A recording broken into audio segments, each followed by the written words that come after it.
I'm Sylvie, and this is Beyond Financial Reset, where we provide you financial tips and tools to create the life that you want, the life that you deserve. If you're new to our channel, thank you for stopping by. Please be sure to hit the subscribe button and the notification bell so you can get notification on all our videos when we release them. If you subscribe to our channel, thank you for supporting. We are glad to have you. In this video, I'll be talking about 6 factors that I think are preventing most Africans in the diaspora from building wealth. It is no secret that Africans are very hardworking. They're the first to show up at work, they're the last to leave. They are very reliable, they are dependable. They are the ones that their bosses are gonna call upon if they need extra hours, if they need extra work done. But for some reason, they're not able to build wealth and do the things that they love, like travel, spend extra time with their kids, like vacation. So we are going to talk about some factors that might be preventing Africans in the diaspora from doing that. The very first factor I think is preventing us from building wealth is lack of financial education. So Africans are very educated. We strive for academic excellence in any discipline in the diaspora, be it academic professors, medical doctors, dentists, lawyers, bankers, you name it, you would find Africans, because we want to excel. We want to be the best in everything that we want to do academically. And that is unfortunately what we do. We choose a field and laser focused on that. We do not broaden our knowledge and try to involve ourselves in anything else, whether they're social aspects or how our money works. And so when it comes time to balance our checkbooks, figure out how investing works, figure out how to budget, we have no clue.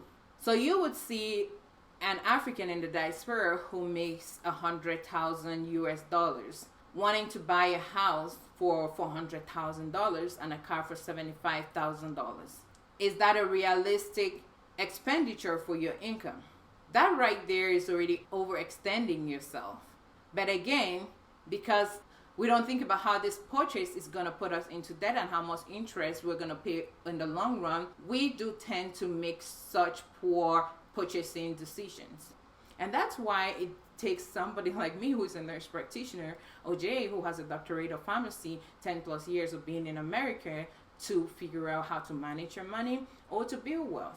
Because we were so focused on studying and becoming nurse practitioners and doctors of pharmacy that we did not take the time to figure out how to manage this money that we're working so hard for.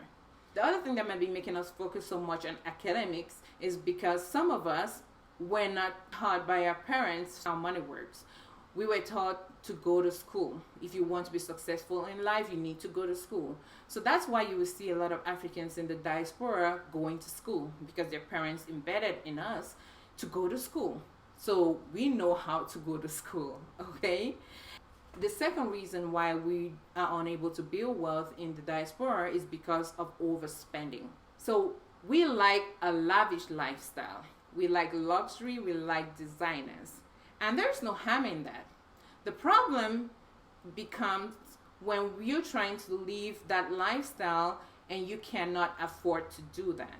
Or you would see an African trying to impress people on, say, social media, and so they tend to buy things that they cannot afford with money that they don't have, so that they can post up pictures on social media so people can have a perception that you're living a lavish lifestyle. You're trying to show people that don't even know you, people that might not even like you, people that you as well don't even like, that you have this lifestyle, when at the end of the day, it's costing you so much money and it's putting you into debt. And then there is a problem of trying to live up to the lifestyle that's expected from the person who has the career that you have. So for example, if you're a medical doctor, you're expected to have an expensive car, to have a big car. And so people tend to get into debt to keep up with this lifestyle or society's perception of what they should be doing, of the lifestyle that they should be living. But in actuality, not every career comes with money. Not every education comes with money. Yes, some of them might come with money eventually, but they also have student loans that come with them. So trying to keep up with society's perception makes a lot of Africans in the diaspora go into debt because they're not factoring the bills and the debt that they have. They're just thinking about the money that is coming in. But you also have to think about what goes out, or what bills and debt that you have, or what student loans that you have. The third factor that causes the majority of Africans in the diaspora not to build wealth is the African tax. Yes, African tax. If you talk to any African in the diaspora, I am sure they are familiar with sending money back home. So we have this guilt that we have to take care of everybody in the family, and we have to take care of everybody back home that we left back home. And it's just something culturally that has been embedded in us. So when people call you for help, even though you are struggling to meet your own basic needs, like pay your rent, keep your lights on, or put food on your own table, you tend to want to send money to them back home. The second thing is we have this community involvement that we feel obligated to live up to. So we have Njangis and the Susus that we embed ourselves into. But then this community involvement comes with a lot of financial obligations. If it was just going to the Njangis, that wouldn't be a problem. But with each Njangi comes financial obligations to cook, financial obligations to buy drinks, financial obligations to buy gifts when these people that you are in Njangi with are celebrating. And before you know it, at the end of the month, you're already spending hundreds and hundreds of dollars trying to keep up with this community involvement. And that is money that if you had put in an investment vehicle, you would have at least gotten some money. You would have been able to build wealth. The last thing about this African tax is we do not even know how to say no. Again, not only do we feel guilty, we don't even know how to say no. So somebody's going to ask you for something. Can you cook for me? Well, you're just struggling. You can barely even cook a pot of soup at your own house. You're not even sure how you're going to put gas in your car. But then somebody's going to tell you, my daughter has christening coming up and we have to sew ashwabi for this christening. And I need you to buy this wrapper for $45. But you're going to say yes, instead of trying to figure out for yourself how you're going to survive. And then the other issue about not being able to say no. Because we want to invite everybody and their mother and their sister and their brother, we end up with so many people at our occasions that we can't even afford to feed these people. Or because you don't want to hurt people's feelings. You want to have a little occasion to celebrate your daughter's first birthday. And looking at your budget, you know you can only afford to feed 15 people. But you don't want to hurt the 25 people's feelings. So you end up inviting 40 people. Before long, you have 60 people at your house. And these 60 people cost you money to feed. They're going to have to drink. So that is part of the problem. So it's that inability to say no and to set boundaries that is hurting us. Now, the fourth factor that I think is preventing majority of Africans in the diaspora from building wealth is this notion that we have a community to depend on. So because we contribute so much to our community, so we have Njangis that we contribute to, we give back to the community, you have your friends that you support, so automatically we start thinking that our friends should shoulder, or the community should shoulder, a financial obligation. But they're not their financial obligation, they're yours. So that's why it would be easy for you to see somebody in the diaspora plan their occasion, say a wedding or a baby shower, and make a whole list of things that they want others to cook for them, and expect people to cook certain dishes for them.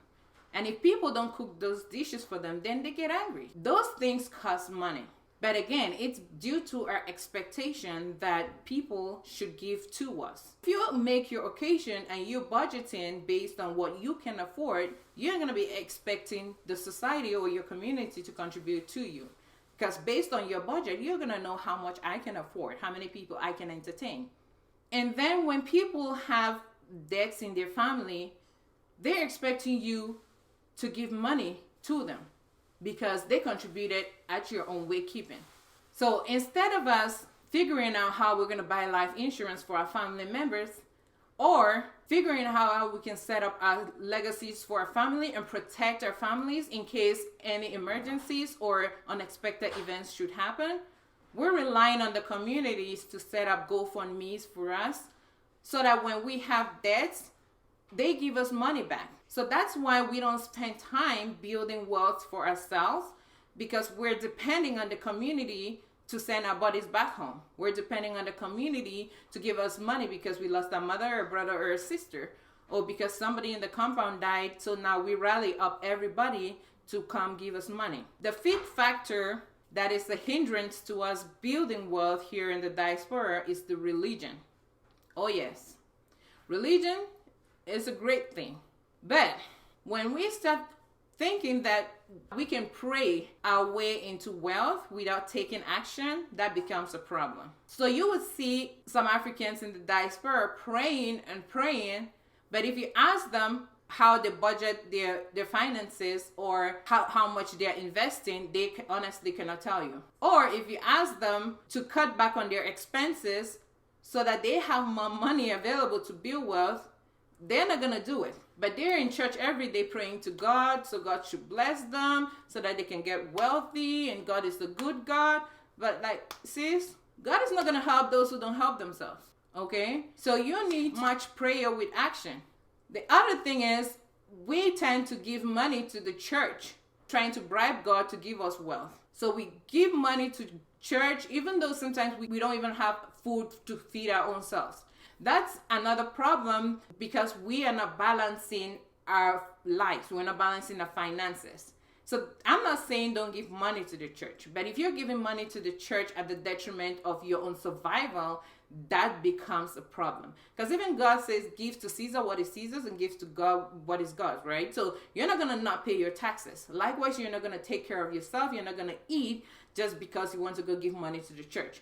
So thinking that you're going to give more to church so God should bless you more without you making smart financial decisions, without you investing, is not practical.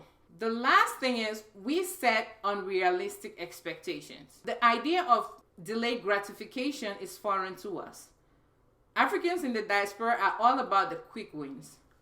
We want things and we want them right now. We do not want to wait. We believe that if we engage in any venture, we should see success. Failure is not an option.